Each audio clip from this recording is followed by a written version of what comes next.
नमस्ते, मेरा नाम है पुलकित और आप देख रहे हैं डू पॉलिटिक्स।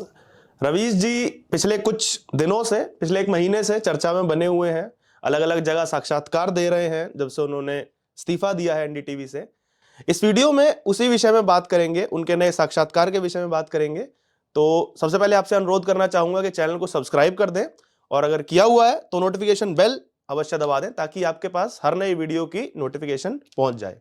आइए प्रारंभ करते हैं। तो रवीश जी ने एनडीटीवी से इस्तीफा दे दिया। वैसे तो इस्तीफा दिए हुए लगभग एक माह बीत चुका है, पर अभी भी सुर्खियों में है क्योंकि अलग अलग चैनलों पे जाकर साक्षात्कार दे रहे हैं वो। वैसे रवीश जी पत्रकार हैं जैसा वो क्लेम करते हैं, पर अभी वो साक्षात्कार दे रहे हैं। अभी हाल ही में करण थापर को दिया था वायर के, उसके बाद अजीत अंजुम को दिया और हाल ही में बीबीसी को एक साक्षात्कार दिया है। तो अब तो पत्रकार तो रहे नहीं, अब तो यूट्यूब पे आ गए हैं। तो मुझे ऐसा लगता है कि उन्हें अब अपने आगे से पत्रकार का टैग हटा लेना चाहिए और यूट्यूबर कहने लगना चाहिए स्वयं को। और ये मैं इसलिए कह रहा हूं क्योंकि वो अभी एक कोलैब मोड में है। एक वो व्लॉगर और यूट्यूबर वाला मोड होता है ना कि वाना कोलैब, उस मोड में चले गए हैं। अलग अलग जगह जा रहे हैं, साक्षात्कार दे रहे हैं और वहां पे कई ऐसी बातें कर रहे हैं जैसे कि पिछले साक्षात्कार में कुछ कहते हैं और अगले में जाकर उसमें कह देते हैं कि वो गुस्से में कह दिया था या ऐसे कह दिया था। तो ये वही मतलब व्लॉगर वालों की आदत होती है। हाल ही में उन्होंने बीबीसी को साक्षात्कार दिया। अच्छा, साक्षात्कार से एक और मुझे उनका वो याद आया कि वैसे तो रवि जी 2014 से मोदी जी का साक्षात्कार मांग रहे हैं, मांग नहीं रहे हैं, वैसे तो मांग रहे थे, पर वो ये ना कह नहीं सकते, हार्ड टू गेट प्ले करना होता है। तो बोल रहे थे कि मोदी जी मुझे साक्षात्कार नहीं देते क्योंकि वो भाजपा सरकार डरती है उनसे, मोदी जी डरते हैं उनसे। तो अभी मुझे लगता है कि 6-8 सालों में वो स्वयं इतना या तो खिसिया गए हैं तो स्वयं को ही मोदी मानने लगे हैं। अलग अलग चैनलों पे जाके उनके साक्षात्कार देने का एक और वो निकाला जा रहा है, मतलब कि शायद अपने लिए जनता जोड़ रहे हैं, सब्सक्राइबर बेस बना रहे हैं अपने लिए। और आवश्यक भी है भाई, अब असली तो आत्मनिर्भर अभी हुए हैं रवीश जी, तो सब्सक्राइबर बेस बनाना भी चाहिए। लेकिन मैं अभी उनका चैनल देख रहा था जिसपे मेरे ख्याल से 3 मिलियन सब्सक्राइबर हो चुके हैं। और मतलब ये बता बता के ट्विटर पे एक ट्वीट कर दो रवीश जी को लेकर तो उनके समर्थक आ जाते हैं बताने की तेरी औकात क्या है, देख 30 दिन में 3 मिलियन, 20 दिन में 2 मिलियन, ऐसे गिन रहे थे उनके सब्सक्राइबर लोग। तो नहीं, अच्छी बात है, बड़े समर्थक है रवीश जी के। वैसे उन्हीं समर्थकों की वीडियो पे कॉपीराइट क्लेम मार देते हैं आजकल रवीश जी। एक समर्थक था उनका, जैसा कि आप इसमें देख सकते हैं, तो उसने मेरे ख्याल से कोई क्लिप प्रयोग कर लिया होगा उनकी वीडियो का, तो उस पे उन्होंने कॉपीराइट क्लेम मार दिया। भाई क्या कर सकते हैं। तो बेचारा कह रहा था कि रवीश जी ये तो सही नहीं है। मैं उनके चैनल पे गया और मैंने ये एक वीडियो देखा। जब मैं ये देख रहा था कि 3 मिलियन लोगों को वो क्या दिखाना चाह रहे हैं, तो मुझे वीडियो दिखा। पूरा तो मैं देख नहीं पाया, पर मतलब इसको देख के मुझे लगा कि मतलब सीरियसली रवीश जी, मतलब सीरियसली ये इन लोगों के लिए जनता जोड़ रहे हैं आप। इन लोग ये सब दिखाएंगे उन्हें, दिन के नाम लव लेटर। मतलब मैंने अपनी एक वीडियो में कहा था मोदी जी के लिए कि मोदी जी बहुत अच्छा पेप टॉक देते हैं, तो उन्हें रिटायर होके नई वाली हिंदी का कवि बन जाना चाहिए। मैंने उन्हें सलाह दी थी, वैसी सलाह मैं रवीश जी को भी दूंगा। मतलब इस वीडियो को मैं तो नहीं देख पाया, मैं आप लोगों से कहूंगा एक बार देखिएगा जाके। मतलब क्या कर रहे हैं इसमें, दिन निकलता है, रात होती है, शाम शाम नहीं होती, सुबह में सूरज नहीं निकलता। मतलब क्या, इसको मतलब लेखन की भाषा में लेजी राइटिंग कहा जाता है। और ऐसा नहीं है रवि जी जानते नहीं होंगे, उन्हें पता है। मतलब ये सब करके सब्सक्राइबर बेस बनाएंगे आप, हद है भाई। आप ही ने कहा था ना, मतलब पत्रकारिता का स्तर गिर गया है, वो दिख रहा है, दिख रहा है कैसा स्तर गिरा है। मतलब ऐसी चीज तो मैं पूरे दिन कर सकता हूं, ये 24 घंटा। मतलब क्या करना है, रैंडम शब्द बोलने हैं ना आपको, दिन, पेड़, आकाश, आसमान, सूरज, तो करो। सब क्रिएटर है, सब कंटेंट राइटर है, सब पत्रकार है। मतलब कुछ नहीं है, 1 रुपए की रिसर्च नहीं है इस चीज में, 2 रुपए की स्किल नहीं है। अपना व्यंग्य ही कर लेते, वो वाला जो कथित व्यंग्य किया करते थे आपकी बागों में बहार है, वो बबलू बबलू भाग गया बबलू, इससे तो बेटर वही सब था। पर चलिए कोई बात नहीं। इस वीडियो में हम जिस विषय में बात करेंगे वो है बीबीसी को दिया गया उनका इंटरव्यू। इसमें हम उनकी कुछ झलकियां देखेंगे, उनकी बातें हम सुनेंगे और उस पर अपना जो भी प्रतिक्रिया देंगे या जो भी उसका एक्सप्लेनेशन देंगे। आप सबसे पहले ये वीडियो देखिए। तो मेरे सारे ज़िंदगी के महत्वपूर्ण मोड़ जो हैं वो डॉक्टर प्रणय रॉय और राधिका रॉय की के एनडीटीवी से हैं, से जुड़ा हुआ है। अब तो वो किसी और का एनडीटीवी है। तो मैं ये चाहता था कि मैंने अगर जिसके सामने मैंने ज्वाइन किया था और जिनकी कंपनी में मैं रहा, किसी और की कंपनी में नहीं गया, बहुत सारे अवसरों का लाभ नहीं उठाया, मुझे बहुत पैसा मिल सकता था एनडीटीवी से बाहर जाकर, तो मैं ये चाहता था कि मैं उनके सामने इस्तीफा देकर जाऊं। इसमें रवीश जी For not going empty-handed last minute, Blinkit, India's last minute app. ने कहा कि वो प्रणय रॉय और राधिका रॉय के सामने ही इस्तीफा देना चाहते थे, इसलिए उन्होंने पहले इस्तीफा दे दिया। अडानी द्वारा एक्वायर करने का मतलब इंतजार नहीं किया। तो मतलब इस बात पे मैं समर्थन करूंगा उनका। वो अपनी वफादारी जता रहे हैं, बता रहे हैं, वो तो रवीश जी जानते होंगे, लेकिन कि प्रणय रॉय और राधिका रॉय के लिए वो कितने वफादार रहे। पर हाँ, ये तो मैं मानूंगा कि मतलब मालिक के लिए वफादार तो थे रवीश जी। मतलब जितनी चाहे शेल कंपनी बनाई प्रणय रॉय ने, राधिका रॉय ने, कोई घोटाले किए, सेबी ने जांच की थी, 27 करोड़ का जुर्माना लगा, लेकिन मतलब खबरदार है जो इस पर एक शब्द कभी बोला हो रवीश जी ने। देखो, वफादारी इसे कहते हैं। गुजरात के पोर्ट पर ड्रग्स मिली थी, एक बार मिली, 2 बार मिली, जितनी बार मिली थी, तो पूरा ये वामी कार्टेल, मतलब रवीश जी समेत, ऐसे ये लोग बुक्काले फाड़ के ऐसे रोए थे, मतलब जैसे कि गौतम अडानी स्वयं वॉल्टर वाइट हो। ब्रेकिंग बैड एक शो आता था, अधिकतर दर्शकों ने देखा होगा। तो मतलब ऐसा रिएक्ट किया था इन्होंने कि गौतम अडानी वॉल्टर वाइट हैं, बैठ करके ड्रग्स बनाते हैं वो गुजरात के पोर्ट पे, और मोदी उनके जैसी पिंकमैन है, वो घर घर में जाके ड्रग्स बांटते हैं। मतलब ऐसा चिल्ला रहे थे, ड्रग्स मिल रहा है, अडानी का पोर्ट है। पर देखिए, उस पर एकदम चिल्लाए थे। अभी मालिक के लिए कुछ नहीं बोले, तो वफादारी तो कहेंगे। हालांकि उस पूरे मामले को लेकर अमित शाह ने हाल ही में बोला था संसद में कि किसी चीज में कुछ चीज पकड़ होती है, कोई अपराधी भी अगर पकड़ा जाता है, ड्रग्स पकड़ी जा रही है, तो एक नकारात्मक चीज नहीं है, ये एक सकारात्मक चीज है। इसका मतलब है कि कार्रवाई हो रही है। वरना ऐसा नहीं है कि देश में नशा नहीं बिक रहा है, अलग अलग राज्यों में अलग अलग तरह का नशा बिक रहा है, सब जानते हैं। पुलिस भी कई जगह जानती है, पर पुलिस भी मजबूर होती है क्योंकि ऊपर से उनको कोई ऑर्डर्स नहीं होते। पर कोई बात नहीं, ये लोग अपने मालिक के लिए वफादार थे। रवीश जी वफादार थे, मैं कहूंगा, हाँ बिल्कुल वफादार थे। एक तरफ पूरा बोले थे वो, दूसरी तरफ जिस तरीके से उन्होंने चीजें छुपाई, तो हाँ, इसमें तो मैं रवीश जी का पूरा समर्थक हूं। अगर आप व्यक्तिगत रूप से देखना चाहते हैं तो आप प्रणय रॉय के जो मीडिया में तस्वीरें, उनके कपड़े देख लीजिए, सेम कपड़े मिलेंगे आपको, और उनकी गाड़ी भी उतनी नहीं बदली है। अब इधर 1-2 साल से तो मैं नहीं जानता हूं, पर मैंने 15-20 साल उन्हें एक ही गाड़ी में चलते देखा है। तो वो भी एक तरह से स्ट्रगल कर रहे थे। और हमारे जो सहयोगी, हम लोग, बहुत सारे लोग कई साल तक बेस्ट परफॉर्मेंस देते हुए भी बिना किसी इंक्रीमेंट की, सैलरी वृद्धि की, इतनी महंगाई में, इतना उनका पूरा जीवन का बेस्ट टाइम चला गया, वो कभी लौट के नहीं आ सकता है। वो सब स्ट्रगल कर रहे थे कि हमें एनडीटीवी को बचाना है। सबको पता था कि बहुत हमला हुआ है इस पे। आप सिर्फ उनके आखिरी पत्र को लेकर नहीं कह सकते कि वो कोई मुनाफा लेकर यहाँ से गए हैं। वो पैसा अब उनके किसी काम का नहीं है। इस वाले में फिर वही अपना वामपंथियों का एक वो होता है, अपना मॉरल हाई ग्राउंड लेना कि नहीं, हमें तो मतलब पैसे से हमें कुछ फर्क नहीं पड़ता। पैसा क्या है, कोई एटीट्यूड की, पैसा क्या है, हाथ का मैल है। तो भाई मैल है तो थोड़ा बहुत देकर हमें दे दो, इतना ही अगर तो पैसा है। कह रहे हैं कि प्रणय रॉय का पैसा उनके किसी काम का नहीं, तो भाई बांट दो ना गरीबों में, गरीबों में बांट दो। वैसे भी कम्युनिज्म का जो एक मूल आधार है, जो कहता है कम्युनिज्म, तो ये कहता है ना, इक्वल डिस्ट्रीब्यूशन ऑफ वेल्थ, सब में बराबर बटा होना चाहिए। तो मतलब मॉरल हाई ग्राउंड क्या ले रहे हो इस बात पे? बांट दो। ये पैसा काम का नहीं है, कपड़े नहीं बदले उन्होंने, तो मतलब ये जो इतने घोटाले टाइप कर रहे थे, शेल कंपनीज डाल रहे थे, तो इसका क्या मतलब था? इससे तो मुझे तो एक और थोड़ा सा शक हो रहा है इस बात पे कि रवीश जी कह रहे हैं कि उन्होंने अच्छे कपड़े नहीं पहने, गाड़ी भी वही थी, तो मतलब इस सब पैसे का क्या किया फिर प्रणय रॉय ने? अगर उस थ्योरी की तरह थोड़ा देखा जाए तो इसकी तो जांच होनी चाहिए ना, और गहन जांच होनी चाहिए इस चीज की कि ये पैसा जहां कहां रहा था जब अच्छे कपड़े नहीं पहन रहे थे, गाड़ियों में नहीं घूम रहे थे प्रणय रॉय। और इनकी जो संस्था है उसका तो ट्रैक रिकॉर्ड रहा है आप जानते होंगे, मतलब रवीश जी यासीन मलिक को साहब जी कहकर बुलाते थे, तो क्या पता एनडीटीवी का पैसा कहां लग रहा था, कहीं मतलब देश विरोधी गतिविधियों में तो नहीं लग रहा था ना।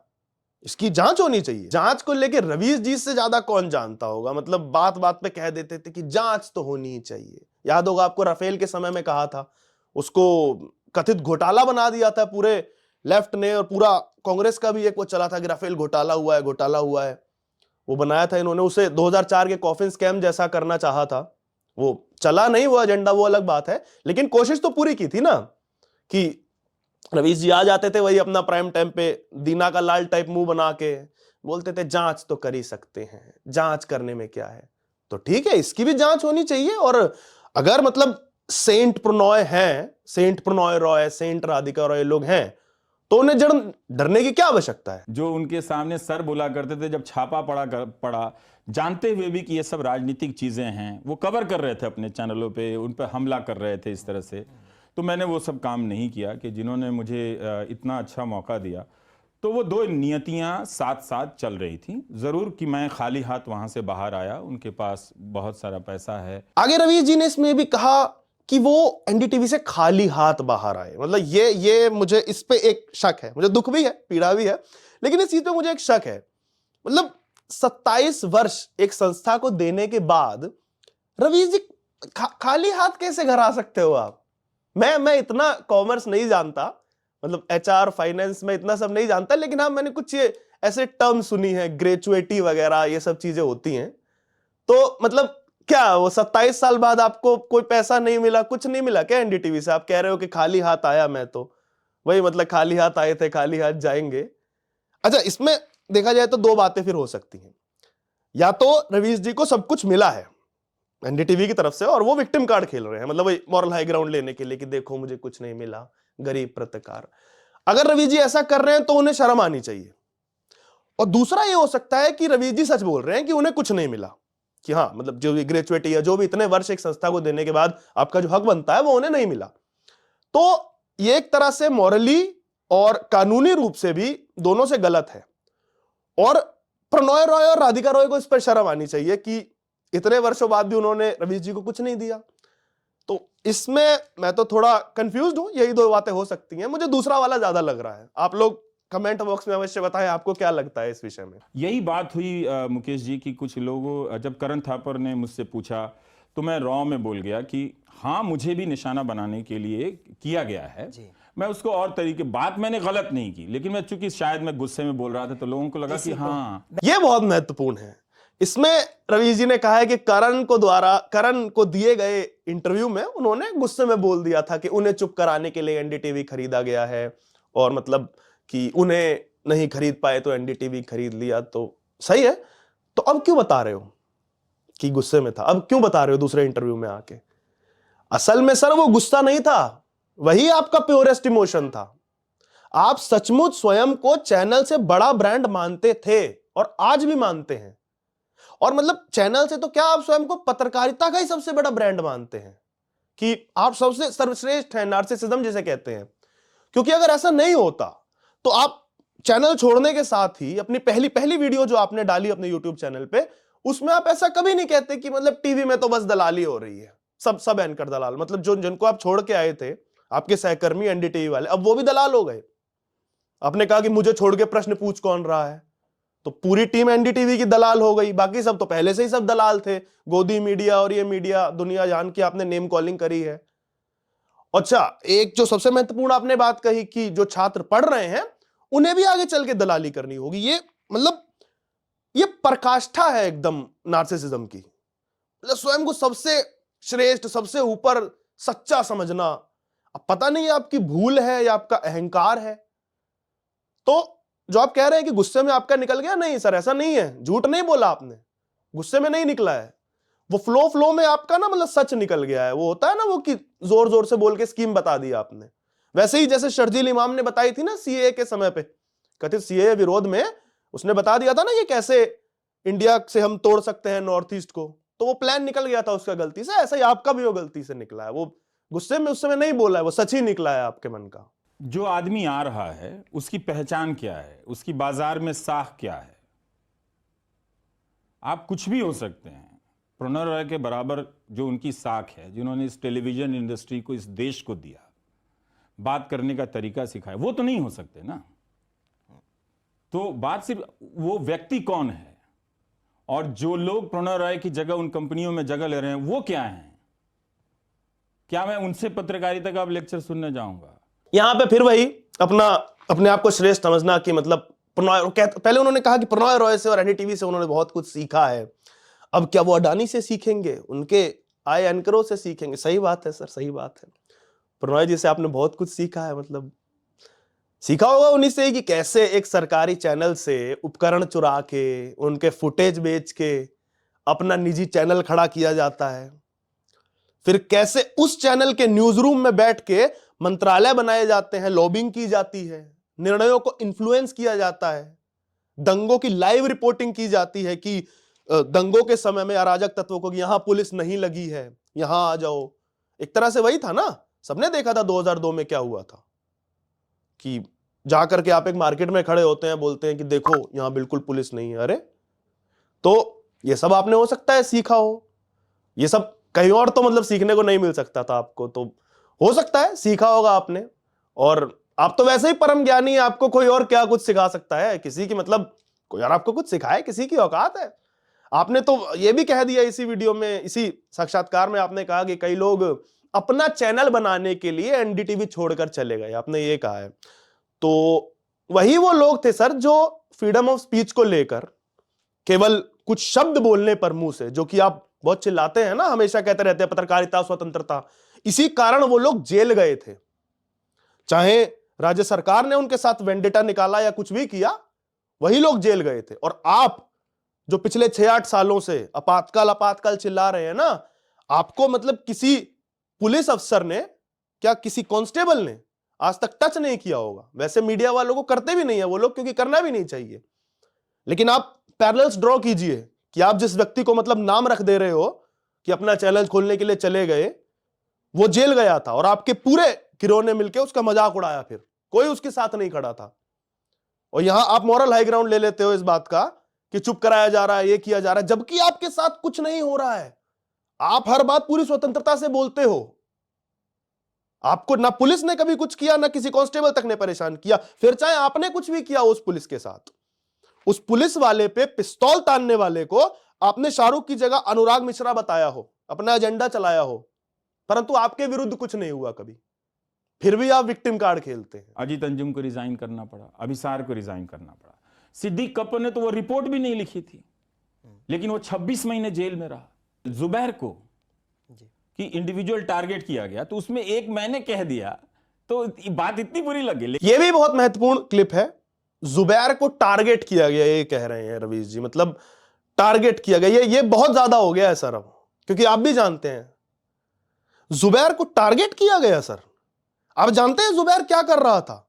उस व्यक्ति ने एक झूठा वीडियो साझा किया था और बोला था कि एक हिंदुओं की भीड़ ने, कुछ लड़कों ने एक मुस्लिम बूढ़े को जय श्री राम न बोलने के कारण मारा पीटा, उसकी दाढ़ी काटी, उसकी दाढ़ी नोची।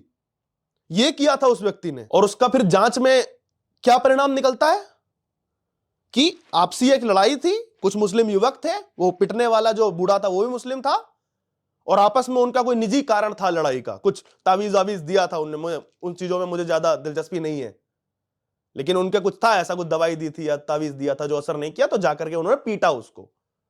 और आप कह रहे हैं जुबैर को टारगेट किया गया? इसको टारगेट करना नहीं कहते सर। अगर उस आदमी के इस कृत्य से, जो उसने किया था, साइलेंट मोड में उसने वीडियो डाला है ट्विटर पे और उसमें कैप्शन लिख रहा है वो कि देखो जय श्री राम के नाम पे मार रहे हैं, उसको सारे बैठ करके रिट्वीट कर रहे हैं, चाहे राणा अयूब है, इंडियन एक्सप्रेस वगैरह, इस पे आर्टिकल छप गए। ऐसे ही तो काम करते हैं ना, मतलब गिरोह कि मतलब 2 घंटे के अंदर अंदर आर्टिकल छप जाते हैं, सब कुछ हो जाता है, रिपोर्ट बन जाती है। अगर उसके किए हुए इस कृत्य से आप समझिए, अगर दंगे हो जाते, हिंदू मुस्लिम दंगे होते, तो आप अपना लाल माइक लेके जाते फिर ग्राउंड जीरो पे और फिर आप यही बोलते देखो हिंदू आतंकवाद, देखो भाजपा ने देश में क्या कर दिया, फिर चिल्लाते आप बुकाले फाड़ फाड़ के हाय आपातकाल, हाय आपातकाल। तो अब ये विक्टिम मत खेलिए कि उसको टारगेट किया गया, किसी ने किसी को टारगेट नहीं किया है। और जुबैर ने आगे क्या किया है सब जानते हैं। तो अपने चेले चपाटों को डिफेंड करना बंद करिए आप। जब इस देश के किसानों को गोदी मीडिया ने आतंकवादी कह दिया तो उसके खिलाफ बोलने के लिए कौन सा ऐसा तराजू था मेरे पास जो मैं बैलेंस करता? वो तो बात ही गलत थी ना। हमारे देश के किसान आतंकवादी नहीं है। मैं कहां से एक दूसरा बटखरा लाता कि इसमें तौल के बताता कि कुछ किसान आतंकवादी हैं, कुछ किसान आतंकवादी नहीं है? क्या मैं ऐसा कर सकता था? किसानों को आतंकवादी कह दिया। रवीश जी, किसी ने किसानों को आतंकवादी नहीं कहा सर, किसी ने नहीं कहा।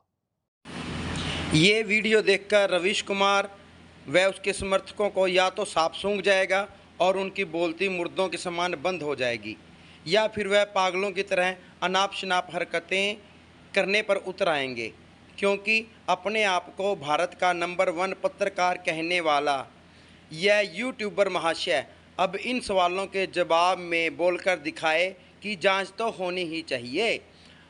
अगर रवीश कुमार में वह एनडीटीवी वाला पत्रकार जिंदा है तो बोले इन सब की जांच हो, या फिर कह दे कि वह रवीश कुमार अब नहीं रहा जो एनडीटीवी के लिए खुद को भारत का नंबर 1 पत्रकार कहता था।